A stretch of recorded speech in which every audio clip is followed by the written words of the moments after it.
సార్లు మీరేం చేస్తారో తెలియదు కానీ మొదలు గలకు నీళ్ళు పంపుండ్రి.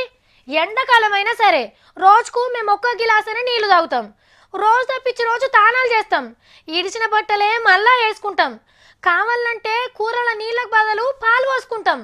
మందు తాగేటోళ్ళను సోడాలు కూల్ డ్రింకులు కలుపుకొని తాగమంటాం. కానీ మొదలైతే గలకు నీళ్ళు పంపురి సార్లు, మీకు పుణ్యం ఉంటుంది. వాళ్ళకు నీళ్లు సరిపోనిస్తేనే మా బతుకులు సల్లంగా ఉంటాయి. ముందు వాళ్ళ సంగతి చూడురు సార్లు. పట్నం పబ్లిక్ జర మంచిగినాలిగో ఈ ముచ్చట. ఇన్నొద్దులు బంగ్లాలు దుకాన్లు తలగబడుతుంటే 101 నెంబర్కు ఫోన్ కొడితే కుయ్యి కుయ్యి అని ఉరికొచ్చేది మంటలారిపే నీళ్ళ బండి. కానీ ఇప్పుడు అది తూటాలు లేని తుపాకుల పరిస్థితి అయిందట. అంటే ఫైర్ ఇంజన్లకు కూడా నీళ్ళ కరువు వచ్చిందట.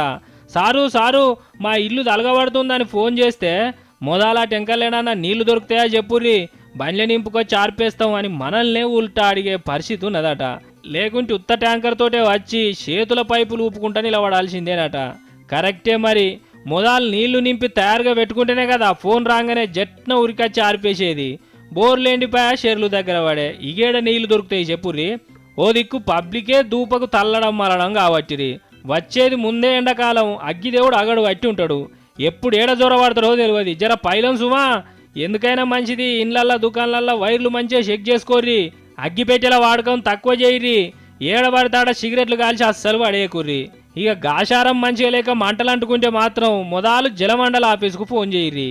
అయ్యా మా ఇల్లు తలగబడుతున్నది, బంజరాయిల్స్ జూబ్లీ హిల్స్ స్విమ్మింగ్ పూల్లల్లో పోసే నీళ్లు జర మాకు అవసరం ఉంటాయి అని అడుక్కోర్రి. ఇక వాళ్ళు దయదలిస్తే వీళ్ళు టైంకు నింపుకొచ్చి పిచికారీ చేస్తే ఓకే, లేకుంటే ఉన్నది మిగిలేది బూడిదే.